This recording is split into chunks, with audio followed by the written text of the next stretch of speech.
Hello everyone, welcome to creative learning. കഴിഞ്ഞ videos വെച്ച് നമ്മൾ പ്രോഗ്രാമിംഗ് വേൾഡിലേക്ക് ഒരു ഫസ്റ്റ് സ്റ്റെപ്പ് എടുത്ത് വെച്ചെന്ന് വേണമെങ്കിൽ പറയാം. നമ്മൾ എന്താ സിയിൽ പ്രിന്റ് ചെയ്യാൻ ഫോർ ലൂപ്പ്, ഇഫ് കണ്ടീഷൻ, അങ്ങനെ കുറച്ച് ബേസിക് ആയിട്ടുള്ള കുറച്ച് കോഡും കാര്യങ്ങളും കണ്ടായിരുന്നു. അപ്പോൾ ഏത് ലാംഗ്വേജ് പഠിക്കുമ്പോഴും നമ്മൾ ഏറ്റവും ആദ്യം പഠിക്കേണ്ട സംഭവം എന്ന് പറയുന്നത് ഈ കോൺസെപ്റ്റുകളാണ്. എന്നാലും നമ്മൾ കൂടുതൽ ഇപ്പം എന്താ ഫങ്ഷൻസ് ഡിക്ലെയർ ചെയ്യണം, അങ്ങനെ ഓരോരോ കാര്യങ്ങളുണ്ടാവും. നമ്മൾ ഒരു പ്രോജക്റ്റ് ചെയ്യുമ്പോൾ അതിന് വേണ്ടി ഓരോരോ കാര്യങ്ങളുണ്ടാവും. അപ്പം അതൊക്കെ പഠിക്കുന്നതിന് മുമ്പ് തന്നെ ഇത് അറിഞ്ഞിരുന്ന് വേണം നമ്മൾ ഒരു ബേസ് സെറ്റ് ചെയ്ത് തന്നെ വേണം നമ്മൾ മേളിലേക്ക് ചെയ്ത് പോകാൻ.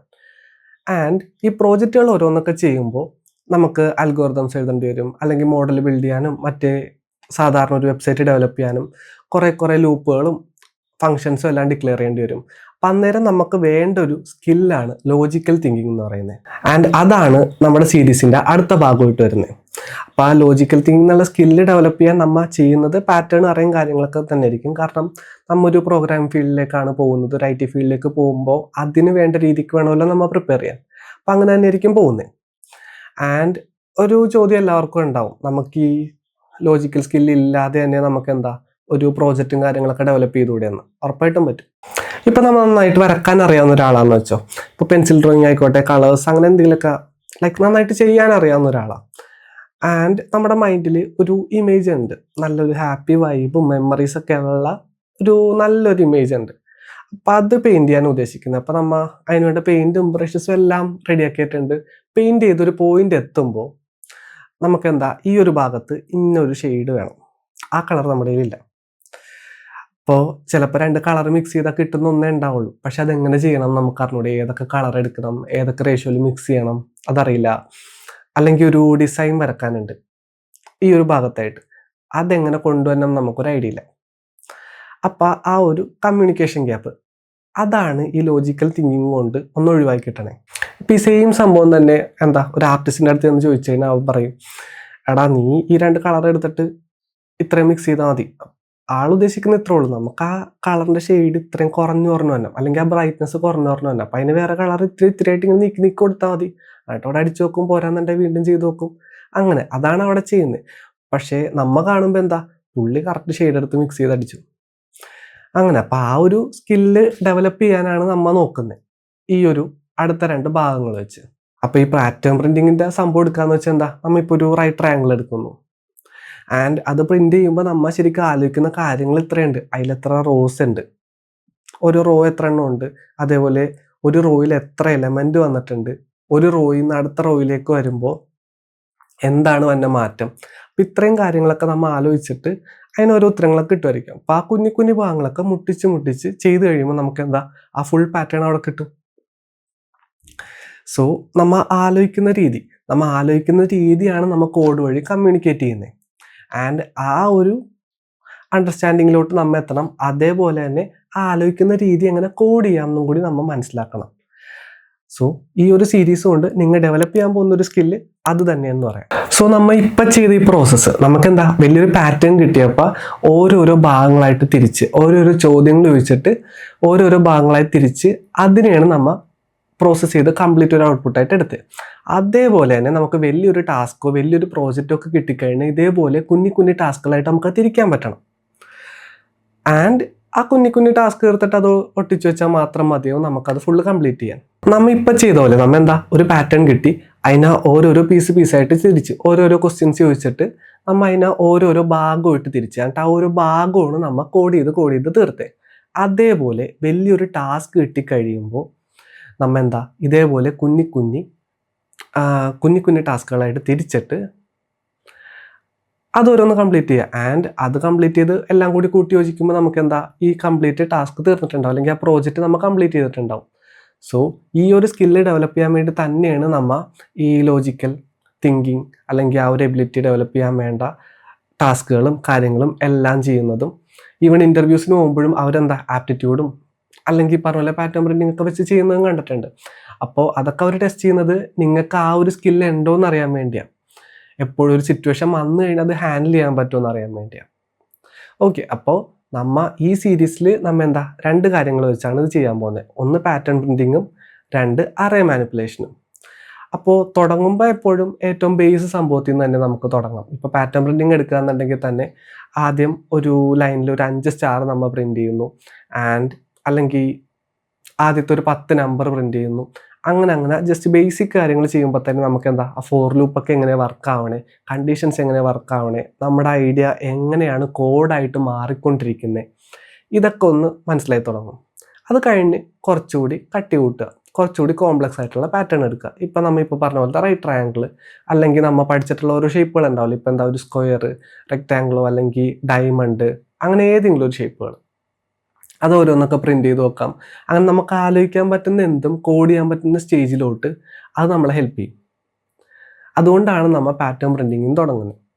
നമുക്ക് ആലോചിക്കുന്ന രീതി അത് നമുക്ക് കോഡിലൂടെ കമ്മ്യൂണിക്കേറ്റ് ചെയ്യാൻ പറ്റണം. ഇപ്പം എന്താ ഞാൻ നിങ്ങളോട് മലയാളത്തിലൊക്കെ ഓരോ കാര്യങ്ങൾ പറഞ്ഞുകൊണ്ടിരിക്കുന്നത്, അതേപോലെ കമ്പ്യൂട്ടറിനോട് സംസാരിക്കുന്ന ഒരു ഭാഷ മാത്രമാണ് ഒരു പ്രോഗ്രാമിംഗ് ലാംഗ്വേജ്. ഇപ്പോൾ സിയിൽ നമ്മൾ എന്തായാലും ഇപ്പോൾ ഇതൊക്കെ ചെയ്യുന്നു.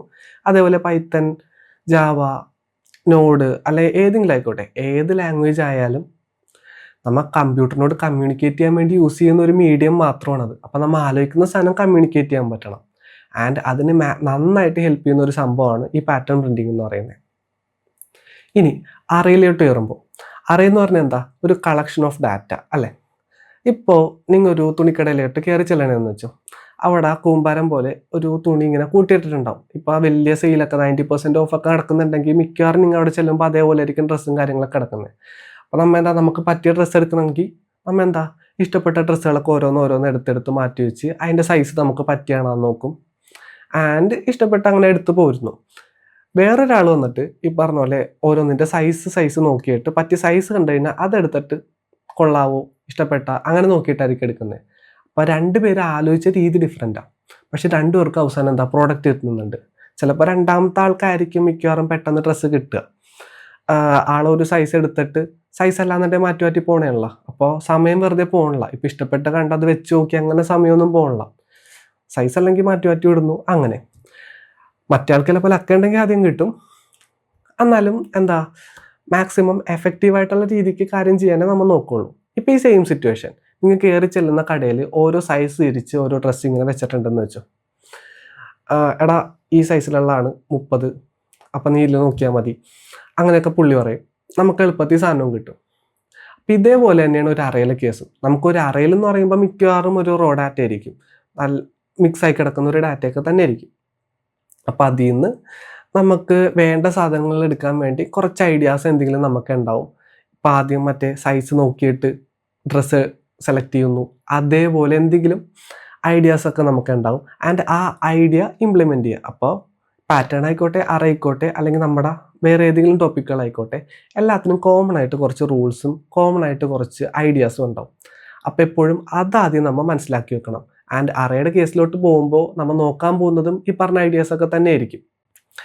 ആൻഡ് ഈ ഐഡിയാസ് പിന്നീട് 2-3 ഒരുമിച്ച് വെച്ചോ അല്ലെങ്കിൽ ഒരെണ്ണത്തിൻ്റെ കഷ്ണമൊക്കെ എടുത്ത് മറ്റേതിൽ വെച്ചോ അങ്ങനെ നമ്മുടേതായ ക്രിയേറ്റിവിറ്റി വെച്ച് കുറച്ചുകൂടി ഡെവലപ്പ് ചെയ്യാൻ നോക്കുക. ഇപ്പോൾ ഒരു അറയിൽ കുറേ ആൾക്കാരുടെ പേരുണ്ടെന്ന് വെച്ചോ, അവിടെ നിന്ന് ഒരു പേര് പിക്ക് ചെയ്യാന്ന് പറഞ്ഞു കഴിഞ്ഞാൽ ബുദ്ധിമുട്ടുള്ള കേസാണ്. ഇനി നമ്മൾ രണ്ടാമത് ആ തുണിക്കടയിൽ അടുക്കി വെച്ചേക്കെന്ന് പറഞ്ഞില്ലേ, അതേപോലെ അറയിലേക്ക് വരുമ്പോൾ എന്താ അസെൻഡിങ് ഓർഡറിലോ ഡിസെൻഡിങ് ഓർഡറിലോ സോർട്ട് ചെയ്ത് വെച്ചേക്കണം. അങ്ങനെ വെച്ചേക്കണമെന്ന് ഓർത്തോ, നമുക്ക് സിമ്പിളായിട്ട് ആ പേരെടുക്കാം. ആൽഫബറ്റിക് ഓർഡറിൽ നോക്കും, ഇപ്പോൾ ഇത്രാമത്തെ ലെറ്റർ ആണെന്നുണ്ടെങ്കിൽ ഈ ലെറ്ററിലുള്ള ഈ പേര് സിമ്പിളായിട്ട് നമുക്ക് സാധനം എടുക്കാം. അപ്പം അതേപോലെ സോർട്ട് ചെയ്ത് കഴിഞ്ഞാൽ നമുക്ക് കാര്യങ്ങൾ എളുപ്പവും. അങ്ങനെ ഓരോരോ ഐഡിയാസ് എപ്പോഴാണ് ഇംപ്ലിമെൻറ്റ് ചെയ്യേണ്ടത്, മേ ബി സോർട്ട് ചെയ്ത ശേഷം നമ്മൾ ബാക്കിയുള്ള ഐഡിയാസ് ഇംപ്ലിമെൻറ്റ് ചെയ്താൽ കുറച്ചുകൂടി പെട്ടെന്ന് കാര്യങ്ങൾ കിട്ടും. അങ്ങനെ അപ്പം നമ്മൾ പഠിക്കുന്ന സംഭവം എന്ന് പറയുന്നത് കുറച്ച് ഐഡിയാസ് ആയിരിക്കും, അതേപോലെ അതെങ്ങനെ ഇംപ്ലിമെൻറ്റ് ചെയ്യണം. സോ ഈ സീരീസ് കംപ്ലീറ്റ് ആവുന്നതോടെ നിങ്ങൾക്ക് കോഡ് ഒരു ലാംഗ്വേജിൽ ഇപ്പോൾ ഫോർ ലൂപ്പോ ഇപ്പോൾ ഈ സീരീസ് കംപ്ലീറ്റ് ആവുന്നതോടെ നിങ്ങൾക്ക് എന്താ ഒരു ലാംഗ്വേജിൽ ആ കോഡ് എങ്ങനെ വർക്ക് ആവുന്നത്, നിങ്ങളുടെ ഐഡിയ എങ്ങനെയാണ് കോഡിലൂടെ ഇംപ്ലിമെൻറ്റ് ചെയ്യാൻ പറ്റുന്നത്, അത്രയും ഒരു സംഭവങ്ങളൊക്കെ കിട്ടും. പിന്നെ നമുക്ക് ഓരോ ഫ്രെയിം വർക്കും അല്ലെങ്കിൽ ഒരു വെബ്സൈറ്റ് ഡെവലപ്പ് ചെയ്യാൻ വേണ്ടി ഇന്ന ഭാഗങ്ങളൊക്കെ നോക്കിയിട്ട് ആ രീതിക്ക് ആ പ്രോജക്റ്റ് ഡെവലപ്പ് ചെയ്താൽ മാത്രം മതിയാവും. അപ്പോൾ ആ ഒറ്റ ദിവസം കൊണ്ട് അല്ലെങ്കിൽ ഒരു മണിക്കൂർ കൊണ്ട് റെഡിയാക്കാൻ പറ്റുന്ന ഒരു സംഭവമല്ല ഇത്.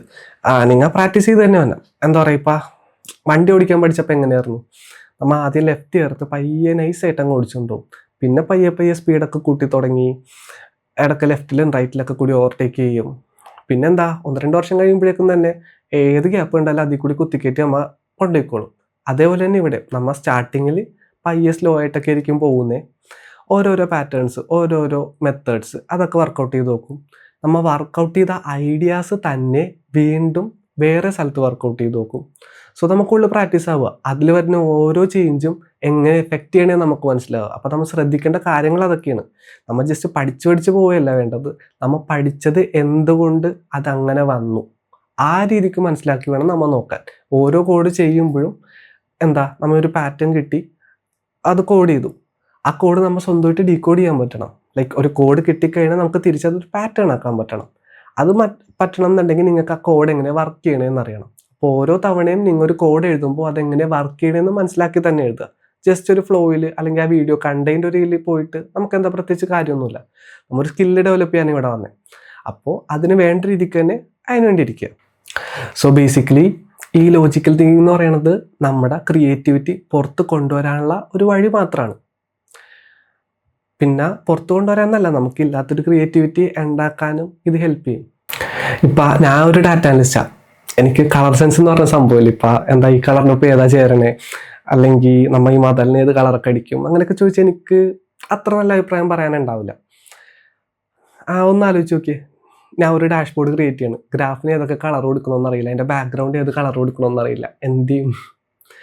സോ അതിനുവേണ്ടി ഞാൻ കണ്ടുപിടിച്ച കുറച്ച് വഴികളാണ്. പറഞ്ഞ പോലെ ഒരു സെറ്റ് ഓഫ് കളേഴ്സ് എടുത്ത് അതായിട്ട് മാച്ച് ചെയ്യുന്ന കളർ ഏതൊക്കെയെന്ന് വെച്ചാൽ അങ്ങനെ ഒരു സ്കീം ഉണ്ടാക്കി വെച്ച്, അതേപോലെ ചില ഡൊമൈൻ ഇപ്പോൾ പറഞ്ഞ പോലെ ഒരു കമ്പനീൻ്റെ ഡാറ്റ, അല്ലെങ്കിൽ സെയിൽസ് ഡാറ്റ, ഒരു ഹെൽത്ത് കെയർ ഡിപ്പാർട്ട്മെൻറ്റ് ആയിക്കോട്ടെ അവരുടെ ഡാറ്റ, ഓരോ ഫീൽഡ് അനുസരിച്ച് നമുക്കൊരു കുറേ കളേഴ്സ് കാറ്റഗറൈസ് ചെയ്യാൻ പറ്റും. നല്ല ക്ലാസ് ആയിട്ടുള്ള കുറച്ച് കളേഴ്സൊക്കെ എടുത്ത് വെക്കാൻ പറ്റും. അങ്ങനെ കുറച്ച് സെറ്റ് ഓഫ് കളേഴ്സ്, ഒരെണ്ണം ഇതിനു വേണ്ടി, ഒരു സെറ്റ് ഇതിനു വേണ്ടി, ആ രീതിക്കൊക്കെ ജസ്റ്റ് ഒന്ന് ആലോചിച്ച് ഒന്ന് മാറ്റി വെച്ചു. അപ്പം ഞാൻ ഒരു ഡാഷ്ബോർഡ് ഉണ്ടാക്കുമ്പോൾ മിക്കവാറും എൻ്റെ കയ്യിലൊരു 10-15 സെറ്റ് കളേഴ്സ്, ഒരു 10-15 സെറ്റ് ഉണ്ടാവും. ആൻഡ് ആ സെറ്റാണ് റിപ്പീറ്റായിട്ട് യൂസ് ചെയ്തുകൊണ്ടിരിക്കുന്നത്. പക്ഷേ ഞാൻ കംപ്ലീറ്റ് ചെയ്തൊരു ഡാഷ്ബോർഡ് കൊടുക്കുമ്പോൾ നല്ല കളർ സെൻസിൽ പക്ക ഒരു സ്റ്റോറി ടെല്ലിങ് ആയിട്ടുള്ള ഒരു ഡാഷ്ബോർഡ് തന്നെ അവിടെ കിട്ടുന്നുണ്ട്. അപ്പം എനിക്കില്ലാത്തൊരു സ്കില്ല് ഞാൻ ശരിക്കും പറഞ്ഞാൽ ഒരു പാറ്റേൺ കീപ്പ് ചെയ്ത് അവിടെ ഉണ്ടാക്കിയെടുക്കുകയാണ് ചെയ്തത്. ഇപ്പോഴും അതല്ലേ ഏത് കളർ അടിക്കണമെന്ന് വെച്ചാൽ എനിക്കറിഞ്ഞൂടാ. പക്ഷേ ഈ ഒരു സാധനം ചെയ്യാനായിട്ട് എനിക്ക് ഈ ഒരു പാറ്റേൺ കീപ്പ് ചെയ്താൽ മതി. അപ്പം ഏതൊരു ജോലി ആയിക്കോട്ടെ, നിങ്ങളുടേതായ ഐഡിയാസ് വെച്ച് ഇപ്പം നിങ്ങൾക്ക് ക്രിയേറ്റീവായിട്ടൊരു ഐഡിയ ഇല്ലയെന്നാണെങ്കിൽ പുറമേ എങ്ങനെയാണ് വർക്ക് ചെയ്തുകൊണ്ടിരുന്നത് വെച്ചാൽ നോക്കുക. ആൻഡ് അതിനെന്താ ചേഞ്ചസ് വരുത്തേണ്ടതെന്ന് നിങ്ങളായിട്ട് ആലോചിച്ച് നോക്കുക. എന്തെങ്കിലും ഒരെണ്ണം കിട്ടും. അപ്പം ആ ഒരു സ്കില്ലും കൂടി നമുക്ക് ഈ ഒരു ലോജിക്കൽ തിങ്കിങ് വെച്ച് നമുക്ക് കിട്ടും. ആൾക്കാർ നോക്കുമ്പോൾ നമ്മൾ ക്രിയേറ്റീവ് ആയിട്ടുള്ള ഒരാളായിട്ട് അവിടെ ഇരിക്കും. അപ്പോൾ നമ്മൾ അടുത്ത വീഡിയോസിൽ ഇനി കാണാൻ പോകുന്നത് പാറ്റേണും അതേപോലെ ബേസിക്കായിട്ട് നമ്പേഴ്സ് എങ്ങനെ യൂസ് ചെയ്യണം, അങ്ങനെ കുറച്ച് സംഭവങ്ങളൊക്കെ തന്നെ ആയിരിക്കും. അപ്പോൾ പഠിച്ചു തുടങ്ങുമ്പോൾ ഈ പറഞ്ഞ പോലെ നിങ്ങൾക്ക് കുറേ എറർ അടിക്കും, കുറേ മിസ്റ്റേക്ക് ഉണ്ടാവും. ആൻഡ് അത് നല്ല കാര്യമാണ്. കാരണം ഓരോ എറർ വരുമ്പോഴും അതെങ്ങനെ തിരുത്തണേന്ന് നിങ്ങൾ നോക്കും. ഇപ്പം ഞാൻ തന്നെ ഇപ്പോൾ ചെയ്തു വരുമ്പോൾ നിങ്ങളുടെ വീഡിയോയിൽ ഇപ്പോൾ ചെയ്തു വരുമ്പോൾ തന്നെ അതിനകത്ത് എല്ലാം ഒറ്റ റണ്ണിൽ തന്നെ കിട്ടണമെന്നില്ല, എറേഴ്സൊക്കെ ഉണ്ടാവും. നമുക്കത് തിരുത്തി തന്നെ അതിൻ്റെ ഒപ്പം പോവാം. അതേപോലെ തന്നെ നിങ്ങൾക്ക് ചെയ്യുമ്പോൾ എറർ അടിക്കാം. ആൻഡ് ആ എറർ തിരുത്താൻ നോക്കുക. അതനുസരിച്ച് നിങ്ങൾക്ക് കൂടുതൽ ഐഡിയ കിട്ടത്തേ ഉള്ളൂ. അപ്പോൾ എറർ അടിക്കുമ്പോൾ നമുക്ക് ഇവിടെ ഒരു സ്റ്റക്ക് വന്നു. അപ്പോൾ ആ ഒരു പോയിന്റിലെ സ്റ്റക്ക് നീക്കാനാണ് നമ്മൾ നോക്കിക്കൊണ്ടിരിക്കുന്നത്. അപ്പോൾ അറ്റ് എ ടൈം ഒരു പോയിന്റിൽ തന്നെ നമ്മൾ ഫോക്കസ് ചെയ്തുകൊണ്ടിരിക്കുക. അപ്പോൾ നമ്മൾ ഇനി വരുന്ന വീഡിയോസിൽ പാറ്റേണിൻ്റെയും അതേപോലെ കുറേ നമ്പേഴ്സിൻ്റെയും അങ്ങനെ കുറേ കോഡുകളും കാര്യങ്ങളും, അതെങ്ങനെ ഐഡിയാസ് എങ്ങനെ വർക്കൗട്ട് ചെയ്യണം, ഈ സംഭവങ്ങളൊക്കെ ആയിരിക്കും നോക്കാൻ പോകുന്നത്. അതെല്ലാം കാണും. അപ്പോൾ കുറേ മിസ്റ്റേക്ക് വരും, കുറേ എറർ വരും. അതൊന്നും അത്ര കാര്യമാക്കണ്ട, നോർമലാണ്. കാരണം ജസ്റ്റ് ഒറ്റയടിക്ക് നമുക്ക് എല്ലാ ഐഡിയാസും കൊണ്ടുവരാൻ പറ്റില്ല. ഇപ്പോൾ ക്ലാസ് എടുക്കുമ്പോൾ എനിക്ക് തന്നെ അവിടെ നമ്മൾ പ്രിൻറ്റ് ചെയ്യുമ്പോൾ എററൊക്കെ എന്തായാലും വന്നേക്കും. അപ്പോൾ അത് ചെയ്ത് തിരുത്തി തന്നെ നമുക്ക് പോവാം. ഈവൻ നിങ്ങൾ ചെയ്യുമ്പോഴും ഒരു എറർ വരുമ്പോൾ നമ്മൾ ഒരു പോയിന്റിലാണ് നമുക്കൊരു എറർ വന്നേക്കുന്നത്. അതുകൊണ്ട് കുറേ മാറ്റങ്ങളുണ്ടായി. അപ്പം അത് ശരിയാക്കാൻ നോക്കും. അപ്പോൾ ഏത് പോയിന്റിലാണ് വന്നേന്നുള്ളത് നമുക്കൊരു പാറ്റേൺ ഇങ്ങനെയായിരുന്നു വേണ്ടേ, അതിന് പകരം വേറെ രീതിക്ക് പോയി. അപ്പോൾ ഏത് ഭാഗത്തു നിന്നാണ് വേറെ രീതിക്ക് പോയെന്ന് നോക്കി ആ ഒരു ഭാഗത്തെ കോഡ് എടുത്ത് നമ്മൾ ഫിക്സ് ചെയ്യും. അപ്പോൾ ശരിക്കും പറഞ്ഞാൽ നമ്മൾ ഒരു എറർ ഫിക്സ് ചെയ്യാൻ കൂടി അവിടെ പഠിക്കണേ. പിന്നെ നിങ്ങൾക്ക് വരാൻ പറ്റാവുന്ന ഒരു സംഭവമാണ് ഏതെങ്കിലും ഒരു പോയിന്റിൽ സ്റ്റക്കായിട്ട് നിൽക്കുക എന്നുള്ളത്. സ്വാഭാവികമാണത്. ഇപ്പോൾ നമ്മൊരു പാറ്റേൺ ചെയ്യാണ്, അല്ലെങ്കിൽ ഒരു ഐഡിയ ഇംപ്ലിമെൻറ്റ് ചെയ്യുമ്പോൾ അത് അവിടം വരെ എത്തിച്ചിട്ട് പിന്നെ എങ്ങനെ ബാക്കി ചെയ്യും, അങ്ങനെ മൈൻഡിൽ സ്റ്റക്കടിച്ച് തന്നെ നിൽക്കാം. അപ്പോൾ ഒരുപാട് നേരം സ്റ്റക്കടിച്ച് നിൽക്കുക എന്നുണ്ടെങ്കിൽ ജസ്റ്റ് ഒരു ബ്രേക്ക് എടുക്കുക.